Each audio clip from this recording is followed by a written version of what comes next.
Hi guys, today we will discuss about शक dynasty. शक वंश के बारे में पढ़ेंगे, कुषाण डायनेस्टी, कुषाण वंश के बारे में और गुप्त डायनेस्टी, गुप्त वंश के बारे में हम लोग जानकारी लेंगे। तो चलिए हम लोग स्टार्ट करते हैं। शक डायनेस्टी जिनका टाइम पीरियड है 100 BC से लेकर 400 AD तक। इंडियन टेक्स्ट में जो है, भारतीय पुस्तक में शक डायनेस्टी को सीथियन के नाम से जाना जाता है और चाइनीज़ टेक्स्ट में जो है इनको साई या साई वांग के नाम से जाना जाता है। शक डायनेस्टी जो है मुख्य रूप से इनको चाइनीज़ और तुर्की के रूप में जाना जाता है। ये लोग जो थे चाइनीज़ और तुर्की का मिला जुला स्वरूप थे और इनका एक कबीला भी था जिसका नाम था यूची कबीला। शक डायनेस्टी के बारे में जो है ग्रीक के राजा डेरियस के अभिलेख से पता चलता है। इनके अभिलेख का नाम था नक्श ए रुस्तम और शक डायनेस्टी के समय ही चीन में जो है वॉल ऑफ चाइना के दीवार का निर्माण कराया जाता है श्री हुआन ती के द्वारा। शक डायनेस्टी के लोग जो हैं मुख्य रूप से भारत के विभिन्न भाग में अपना राज्य करते थे। जैसे तक्षशिला जो कि अभी पाकिस्तान में है, तक्षशिला में जो है मोयस नाम का राजा था शक वंश का। उज्जैन में जो है चपटन नाम का शासक जो है शासन करता था। मथुरा में राजुल नाम का शासक जो है शासन करता था और नासिक में नेहपान नाम का जो है शासक शासन करता था। तो नासिक जो कि डेक्कन एरिया में आता है, तो डेक्कन एरिया में उस समय जो है आंध्र सातवाहन वंश का एक राजा था गौतमी पुत्र सतकर्णी। उसने जो है शक वंश के राजा नेहपान को पराजित किया था और शक वंश का जो है अंतिम शासक था रुद्र सिंह तृतीय। तो रुद्र सिंह थर्ड को जो है गुप्त वंश के राजा चंद्रगुप्त द्वितीय, जिनको विक्रमादित्य भी कहा जाता है, उन्होंने इसे पराजित किया था। तो इसके बारे में हम लोग आगे पढ़ेंगे। अब हम लोग जो है जानते हैं कुषाण वंश के बारे में। कुषाण डायनेस्टी जो है मुख्य रूप से इसे जो है चाइनीज़ और तुर्की का मिला जुला डायनेस्टी कहा जाता है। यह जो है यूची कबीला से उत्पन्न हुआ एक वंश है। इसको जो है चाइनीज़ टेक्स्ट में काई सुआंग के नाम से जाना जाता है।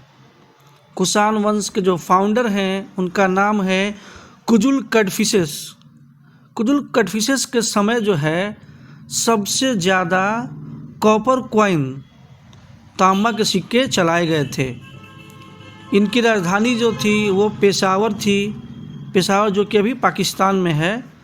इसके बाद जो है विम कडफिसेस राजा बनता है कुषाण वंश का और विम कडफिसेस जो है प्योर गोल्ड कॉइन, शुद्ध सोने के सिक्के चलवाता है और यह जो है भगवान शिव का शिष्य था, डिसाइपल ऑफ शिव था। तो इसने जो है भगवान शिव का मूर्ति और उनके जो है नंदी बैल के आकृति में सोने के सिक्कों को चलवाता है।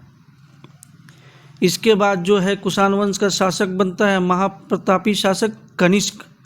कनिष्क जो है 78 AD में कैलेंडर चलवाता है जिसमें जो है 22 मार्च से चैत्र महीने के रूप में प्रथम माह जो है शुरू होता है और 21 मार्च फाल्गुन में यह समाप्त होता है।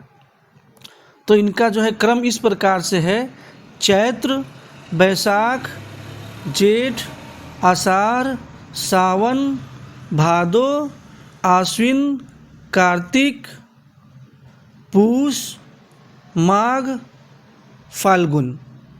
फाल्गुन पे समाप्त होता है और फिर से चैत्र से नया जो है साल का महीना शुरू होता है। तो कनिष्क ने जो है अपनी प्रथम राजधानी जो है वह बनाई थी पेशावर को। पेशावर जो है दो अन्य नामों से जाना जाता है, पुरुषपुर और पुष्कलावती। और दूसरी राजधानी जो है इसने मथुरा बनाई थी। इसने कश्मीर को जीतकर उसका नाम बदलकर कनिष्कपुर रख दिया था। इसने जो है मूर्ति निर्माण के लिए दो तरह की शैलियों का उपयोग किया था। पहली शैली जो थी वो मथुरा स्टाइल थी और दूसरा जो है गांधार स्टाइल थी। मथुरा स्टाइल में जो है लाल रंग के पत्थरों का इस्तेमाल किया जाता था मूर्तियों के निर्माण के लिए, और जो है गांधार स्टाइल में मूर्तियों के निर्माण के लिए जो है ग्रे रंग के पत्थरों का इस्तेमाल किया जाता था। गांधार कला को जो है इंडो ग्रीक या फिर इंडो यूनान स्टाइल भी कहा जाता है। इसने फिर पाटलिपुत्रा पर आक्रमण कर पाटलिपुत्रा को जीता। जब इसने पाटलिपुत्रा को जीता तो इसे जो है वहाँ से बुद्ध चरितम नामक पुस्तक मिला और इसको जो है भगवान बुद्ध के भिक्षा पात्र भी मिला। जिस भिक्षा पात्र से भगवान बुद्ध जो है भिक्षा मांगते थे वो भिक्षा पात्र इसको प्राप्त हुआ। तो बुद्ध चरित्रम जो है अश्वघोष के द्वारा लिखा गया है। तो इसके दरबार में जो है कनिष्क के दरबार में अश्वघोष, चरक, नागार्जुन इत्यादि रहते थे। नागार्जुन को जो है आधुनिक भारत का आइंस्टीन कहा जाता है।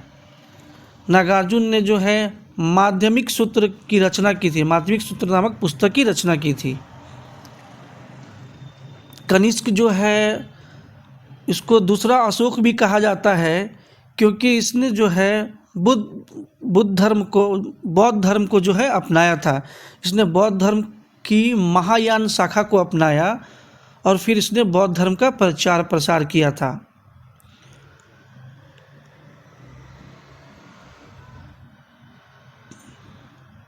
मेडिकल साइंस के जनक जो हैं धन्वंतरी को जाना जाता है, और मेडिकल साइंस के जो सर्जन जो कि चीर फाड़ कर ऑपरेशन जो करते हैं सर्जन के रूप में सुश्रुत को जाना जाता है, और दवाओं के ज्ञाता जो औषधियों के ज्ञाता जो है चरक को जाना जाता है। चरक ने अपनी पुस्तक चरक संहिता में इसका वर्णन किया है। कनिष्क ने जो उपाधि धारण की थी देवपुत्र की उपाधि इसने धारण की थी। और कुषाण वंश का सबसे अंतिम शासक जो था उसका नाम था हुविस्क। कुषाण वंश के समाप्त होने पर जो है इनके सामंतों के द्वारा जो है गुप्त वंश की स्थापना की जाती है।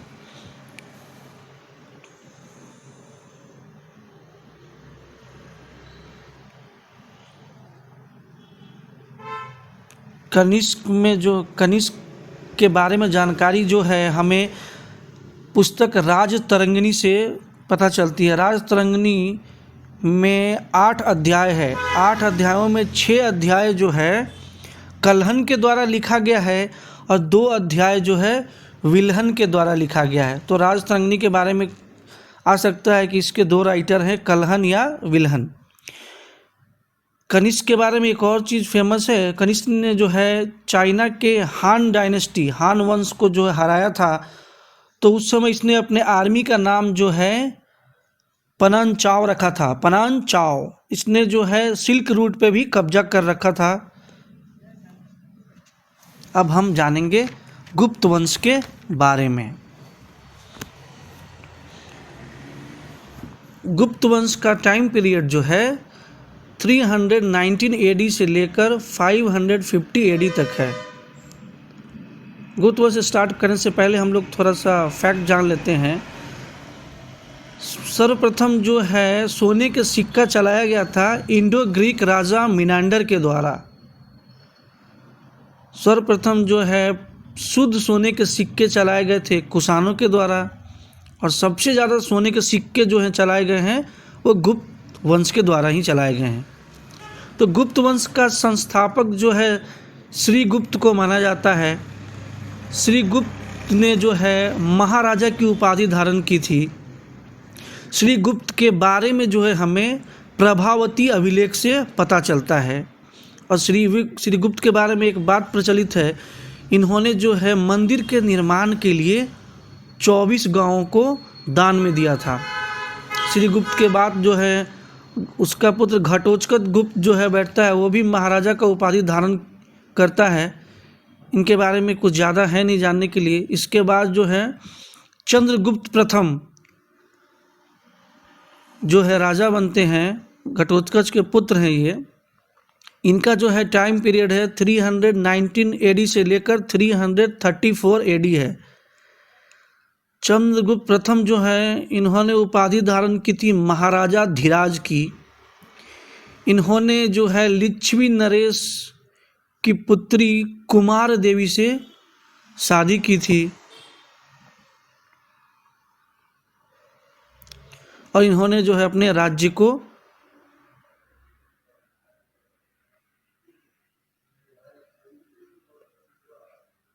जो है बहुत फैला रखा था।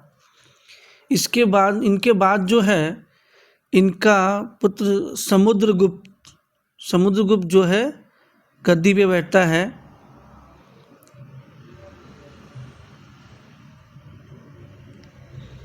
समुद्रगुप्त के बारे में कहा जाता है कि इसका एक भाई, सौतेला भाई या फिर इसी का नाम जो है कच्चा था। समुद्रगुप्त का जो है टाइम पीरियड है 335 AD से लेकर 375 AD है। तो कच्चा जो है 6 तरह के सोने के सिक्के चलवाया था। आप कच्चा जो है समुद्रगुप्त को भी समझ सकते हैं या फिर इसके सौतेले भाई को, यह जो है क्लियर नहीं किया गया हिस्टोरियन के द्वारा। तो समुद्रगुप्त को जो है हम लिच्छवी दौहित्रा के नाम से जानते हैं। दौहित्रा का मतलब होता है पुत्र, से लिच्छवी का पुत्र। VA स्मिथ ने जो इन्हें उपाधि दी थी वो था नेपोलियन ऑफ इंडिया। इनको भारत का नेपोलियन कहा जाता है समुद्रगुप्त को, VA स्मिथ हिस्टोरियन के द्वारा। फिर जो है समुद्रगुप्त अन्य नामों जैसे कविराज, विनर ऑफ 100 वार्स, विक्रमनका इत्यादि नामों से भी जाने जाते हैं। समुद्रगुप्त जो हैं वैष्णव धर्म को अपनाए थे, तो ये जो है भगवान विष्णु के उपासक के रूप में जाने जाते हैं। समुद्रगुप्त के बारे में जानकारी जो हमें मिलती है वो इनके दरबारी कवि हरिसेन के द्वारा रचित प्रयाग प्रशस्ति अभिलेख से जानकारी मिलती है। प्रयाग प्रशस्ति अभिलेख जो है वो चंपू स्टाइल में लिखा गया है। और एक और अभिलेख है जिसको एरन अभिलेख कहते हैं। एरन अभिलेख जो है मध्य प्रदेश से प्राप्त हुआ था। इससे भी पता चलता है समुद्रगुप्त के बारे में। समुद्रगुप्त जो है अश्वमेध यज्ञ करवाए थे। समुद्रगुप्त ने जो है ग्रहण मोक्षानुग्रह नामक एक युद्ध नीति अपनाकर जो है साउथ इंडिया को विजित किया था। इसने जो है पल्लव की राजधानी कांची तक अपना अधिकार जमाया और इनके आधिपत्य में जो है वहाँ के राजा विष्णुगुप्त शासन करते थे। समुद्रगुप्त के दरबार में जो है वसुबंधु नाम के Buddhist scholar as a minister work करते थे। समुद्रगुप्त ने जो है असम के कामरूप डायनेस्टी, कामरूप वंश या फिर इसे प्राग ज्योतिषपुर वंश भी कहा जाता है, उनको पराजित कर अपने राज्य में मिला लिया था। फिर इसने नेपाल, पंजाब और राजस्थान को भी जीतकर मगध साम्राज्य में मिला लिया था। समुद्रगुप्त ने जो है सोने के सिक्के चलवाए थे वो 6 प्रकार के थे। गरुड़ मुद्रा, धनुर्धर मुद्रा, परशु मुद्रा, अश्वमेध मुद्रा, व्याघ्रहंता टाइगर किलर व्याघ्रहंता मुद्रा और वीणा बजाते हुए इन्होंने अपनी ही प्रतिमा को जो है वीणा बजाते हुए मुद्रा में अंकित करवाया, क्योंकि यह जो है वीणा बजाने में पारंगत थे समुद्रगुप्त। इसके बाद जो समुद्रगुप्त की मृत्यु हो जाती है 375 AD में। तो ऐसा इतिहासकारों का मानना है कि समुद्रगुप्त और चंद्रगुप्त द्वितीय के बीच में जो है एक और राजा राज्य करते हैं जिनका नाम है रामगुप्त। रामगुप्त के बारे में ज़्यादा कुछ दिया हुआ नहीं है। यही कहा जाता है कि रामगुप्त जब शासन कर रहे होते हैं समुद्रगुप्त के बाद, तो उस समय जो है शकों का जो है आक्रमण होता है, और शक का जो लास्ट रूलर होता है, जो मैंने आपको शक वंश के बारे में बताया था, रुद्र सिंह थर्ड जो शक का लास्ट रूलर है, उसने जो है आक्रमण करके रामगुप्त की रानी को जो है अपने हवाले करने के लिए कहता है। तो रानी का नाम जो है ध्रुव देवी है। इसका विरोध जो है चंद्रगुप्त द्वितीय करते हैं, और वह जो है शक के अंतिम राजा